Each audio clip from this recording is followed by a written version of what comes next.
ते शरण जाणार आहे ते मी ट्विटद्वारे आधीच महाराष्ट्राला म्हणजे माहिती दिली होती. कारण का हे सेटिंग कालपासून चालू होतं, का 2-3 दिवसापासूनच चालू आहे अंतर्गत. आणि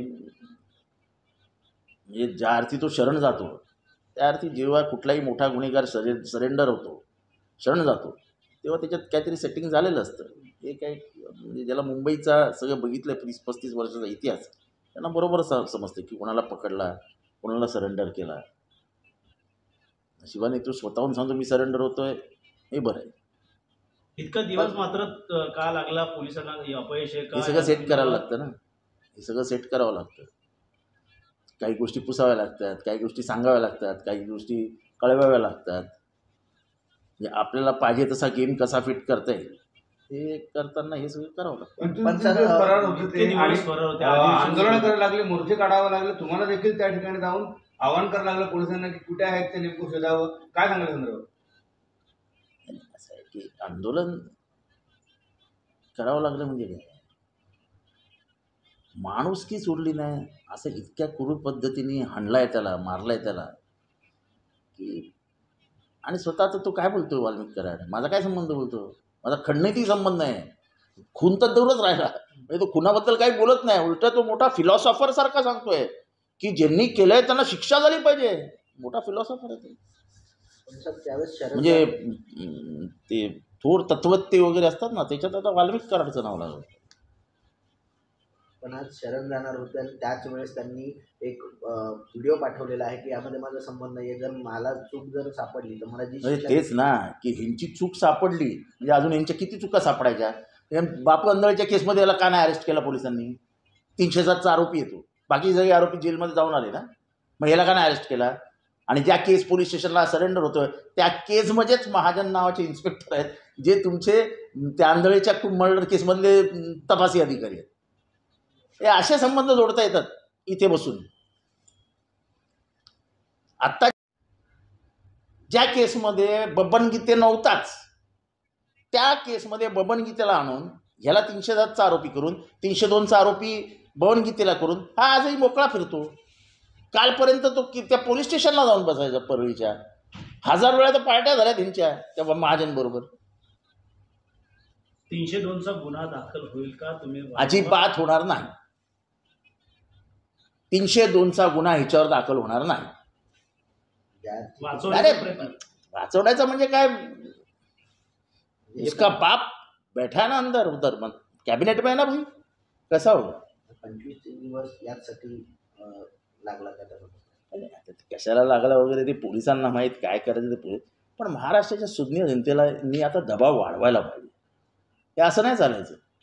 एखादा माणूस इतका निर्गुण खून करतो आणि मला आश्चर्य हे वाटतं की ते जातीचा लेबल वापरतात. आणि वंजारीची जात म्हणजे एकदम कष्टकरी मेहनतीवर जगणारे, हे असे हप्ते खाऊन जगणारे वंजारी नसतात.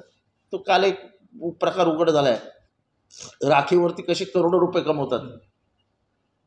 तुमच्याच पैकी कोणीतरी तयार केलेली स्टोरी आहे ती. हे काय काय चालू आहे काय? त्या रामकृष्ण बांगर, मी एवढं बोंबलून सांगतोय, त्यांना नाही बोलवलं की काय तुमचं बाबा तुमच्यावर काय आरोप झालाय. खरं तर मायार का इथनं लोकप्रतिनिधी बोंबलून सांगतोय रामकृष्ण बांगरांना त्रास झालाय, त्यांच्या संस्था ताब्यात घेण्याचा प्रयत्न झालाय. औरंगाबादला काल मला फोन आला, औरंगाबादला एक कॉलेज ताब्यात घेण्याचा प्रयत्न केला. आम्हाला लोक सांगतात पण पोलिसांना सांगत नाहीत. काय ते म्हणत साहेब काय करणार? जे लोक आहेत ते तुम्हाला मेसेज करतात, त्यांचा चॅट देखील तुम्ही ट्वीट केलेला होता. हे बघा, मी चॅट मुद्दा म्हणून ट्वीट करतोय की किती माज आहे, किती माज. आता एक माणसाचा व्हिडिओ आहे, लक्षात ठेव बरं का, भल्या भल्यांचा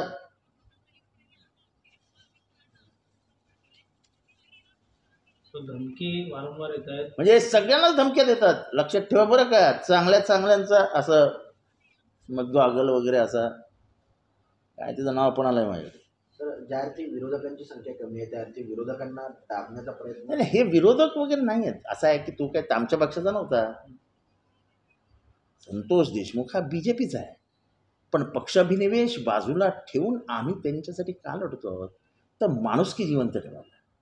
तो त्या पक्षाचा आहे, मरू दे असं नाही म्हणा, कुठल्याही पक्षाचा असो. पण त्याच्यावर अन्याय झाला असेल तर त्याच्याबरोबर उभे राहा, काय फरक नाही पडत पक्षपेक्षा. पवारांच्या राष्ट्रवादीमध्ये जेव्हा जेव्हा आरोप झाले पाहायला गेले तर आर आर पाटील असतील, मुश्रीफ असतील, त्यानंतर अनेकांना त्या संधी दिली नव्हती. पुढं म्हणजे आर आर पाटीलवरती कारवाई झाली होती.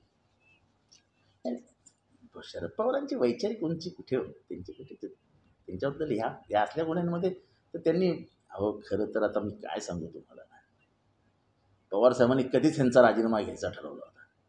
मीच मूर्ख ज्याला वाचवून बसलो.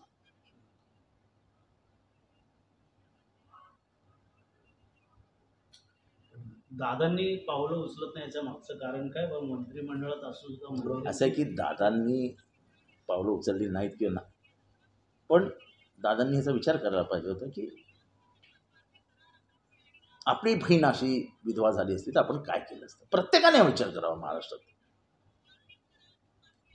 तिथे ती सोमनाथ सूर्यवंशीची आई रडते, आपला भाऊ असा रडत बसला असता किंवा आपली आई अशी रडत बसली असती आपल्या पोराच्या मृत्यूच्या धक्क्याने, तर आपण काय केलं असतं. आपण विचारच करत नाही. सोमनाथ सूर्यवंशीचं प्रकरण आठवतं तरी काय आपल्याला? आठवतंय? लक्षच नाही आपलं. आपण स्वतःच्या जीवनशैलीत एवढे मशगूल असतो की कोणी मेला काय, तडफडून मेला काय, खोटं बोलले काय. सोमनाथ सूर्यवंशी मेला कसा हा प्रश्न मी विचारून दमलो. मेला कसा, कुठे मेला, काहीच सांगायला तयार नाही. असं आहे की ह्याच्यात जे लागे बांधतात ना हे फार डेंजरस आहेत, हे मला समजतं. आणि एवढं मोठं आर्थिक साम्राज्याचं असे जुळवणी आहे की दिवसाला 10-20 कोटी रुपये येत आहेत, जात आहेत. म्हणजे आता काय माहीत पोलीस काय काय खणून काढतात. मैत्रीपोटी एक हिला 200 कोटी रुपयाचं जमीन, इथे बंगला, इथे गाडी, पोराकडे गाड्या बघा तिथे.